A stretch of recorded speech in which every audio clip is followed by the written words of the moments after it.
नमस्ते दोस्तों। क्या कभी ऐसा लगा है कि एक तेजी से भागते हुए ट्रेंड को बस देखते रह गए और उसमें एंट्री नहीं ले पाए? आज हम एक ऐसे ही पावरफुल चार्ट पैटर्न को समझेंगे जो इस मुश्किल को आसान बना देता है। Flag pattern. तो ये वो सवाल है ना, जिसका जवाब हम सब ट्रेडर्स ढूंढते रहते हैं। और फ्लैग पैटर्न हमें इसी का एक बहुत अच्छा जवाब देता है। ये हमें बताता है कि एक चलते हुए ट्रेंड में दोबारा कैसे शामिल हुआ जा सकता है। ये बात मुझे बहुत सही लगती है।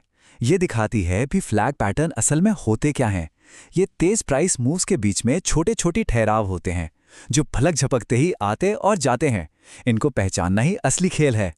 तो चलिए देखते हैं ये दिखता कैसा है। ये है एक क्लासिक फ्लैग पैटर्न। इसको ऐसे सोचिए कि एक जबरदस्त तेजी के बाद मार्केट थोड़ी देर के लिए सांस लेता है और फिर अक्सर उसी दिशा में अपनी दौड़ दोबारा शुरू कर देता है। तो आज हम इसे 5 आसान हिस्सों में समझेंगे। पहले देखेंगे कि यह बनता कैसे है, फिर देखेंगे कि नंबर्स क्या कहते हैं, इसके बाद इसे ट्रेड करने का तरीका जानेंगे, फिर सीखेंगे कि किन खतरों से बचना है और आखिर में एक फाइनल चेकलिस्ट बनाएंगे। ठीक है, तो चलिए शुरू करते हैं पहले सेक्शन से। सबसे पहले यह समझना जरूरी है कि एक असली फ्लैग पैटर्न कैसा दिखता है और उसे दूसरे पैटर्न से अलग कैसे किया जाए। तो एक असली फ्लैग को पहचानने के 4 बिल्कुल सीधे साधे नियम हैं। ध्यान से सुनिएगा। पहला, 2 पैरेलल यानी समानांतर रेखाएं होनी चाहिए। दूसरा, इनसे पहले एक बहुत तेज और सीधा प्राइस मूव होना चाहिए जिसे हम पोल कहते हैं। तीसरा, ये पैटर्न बहुत छोटा होना चाहिए, मतलब 3 हफ्ते से कम का। और चौथा, इस दौरान वॉल्यूम लगातार कम होना चाहिए। अच्छा, अब इस चार्ट पर देखिए, यहां पहले 2 नियम एक साथ दिख रहे हैं। देखिए, ये जो 2 पैरेलल लाइंस हैं जो एक चैनल बना रही हैं, ये तभी एक फ्लैग कहलाएंगी जब इनके ठीक पहले एक जोरदार सीधा प्राइस मूव आया हो। अगर वो शुरुआती फ्लैग पोल नहीं है तो ये सिर्फ एक चैनल है, फ्लैग नहीं। और तीसरी सबसे जरूरी बात, टाइमिंग।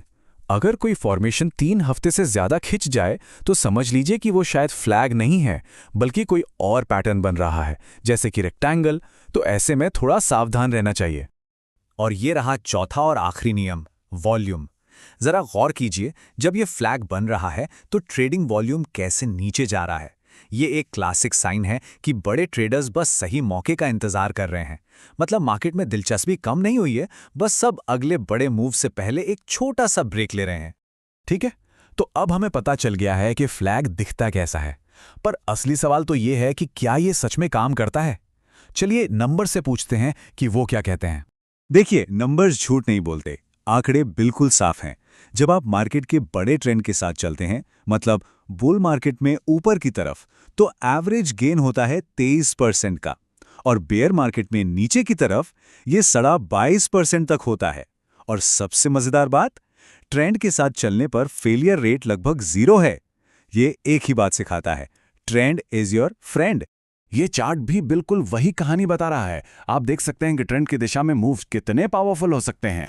और सबसे अच्छी बात क्या है, ये पैटर्न आपको इंतजार नहीं कराता। ये देखिए, 58%, मतलब आधे से ज्यादा फ्लैग्स सिर्फ 2 हफ्तों के अंदर अपना टारगेट हिट कर देते हैं। स्विंग ट्रेडर्स के लिए तो ये कमाल की बात है। तो थ्योरी तो बहुत हो गई है ना। अब आते हैं असली मुद्दे पर कि इससे पैसे कैसे बनाएं। इस पैटर्न को असल में ट्रेड कैसे करें, एंट्री कहां ले और टारगेट क्या रखें।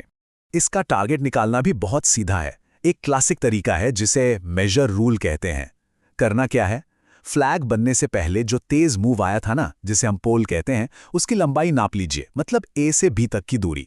अब बस उसी लंबाई को ब्रेकआउट पॉइंट सी से आगे जोड़ दीजिए। बस वो आपका अंदाजन टारगेट हो गया।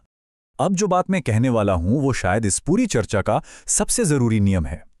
कभी भी पैटर्न पूरा होने से पहले ट्रेड में मत कूदिए। हमेशा ब्रेकआउट का कंफर्मेशन लीजिए, क्योंकि पैटर्न के अंदर ही प्राइस पलट भी सकता है। सब्र का फल यहां सच में मीठा होता है। लेकिन एक मिनट, कोई भी पैटर्न 100% काम नहीं करता है ना। एक अच्छा ट्रेडर वो है जो ये भी जानता है कि कब ट्रेड नहीं करना है। तो चलिए अब उन खतरों की बात करते हैं जो एक परफेक्ट दिखने वाले फ्लैग को भी फेल कर सकते हैं। यहां देखिए, दूध का दूध और पानी का पानी हो जाएगा। बाईं तरफ एक सफल फ्लैग है जो 3 हफ्ते से कम में बना, और दाईं तरफ एक फेल हुआ फ्लैग जो 3 हफ्ते से ज्यादा खिंच गया। फर्क साफ है ना। तो पहला रेड फ्लैग यानी खतरे की घंटी है इसकी ड्यूरेशन। अगर कोई फ्लैग 3 हफ्ते से ज्यादा लंबा चल रहा है तो उससे दूर रहना ही बेहतर है।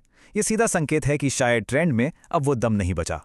और दूसरा बड़ा खतरा आसपास की रुकावटें, मतलब सपोर्ट और रेजिस्टेंस। इस चार्ट को देखिए, ये फ्लैग ठीक एक बड़ी सपोर्ट ट्रेंड लाइन के ऊपर बना।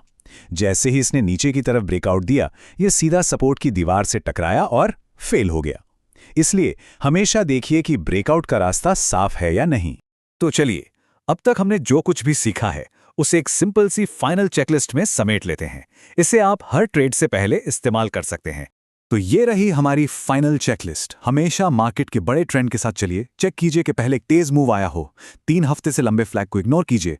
रास्ते में आने वाले सपोर्ट रेजिस्टेंस पर नजर रखिए। हो सके तो लंबे और चौड़े फ्लैग चुनें। और सबसे जरूरी, हमेशा ब्रेकआउट का इंतजार कीजिए। सिंपल है, डिसिप्लिन ही सब कुछ है। और जाने से पहले एक आखिरी लेकिन बहुत जरूरी बात।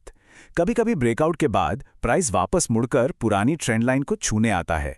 इसे थ्रोबैक कहते हैं और ये एक अच्छा साइन नहीं है। आंकड़े देखिए, बिना थ्रोबैक वाले ब्रेकआउट में एवरेज गेन 31% का है, लेकिन थ्रोबैक के साथ ये सिर्फ 13% रह जाता है। ये बहुत बड़ा फर्क है। तो अब आप फ्लैग पैटर्न को पहचानना और ट्रेड करना जान गए हैं, लेकिन ये तो बस शुरुआत है ना? अब सवाल ये है कि अगला कौन सा पैटर्न है जिसे आप मास्टर करना चाहेंगे।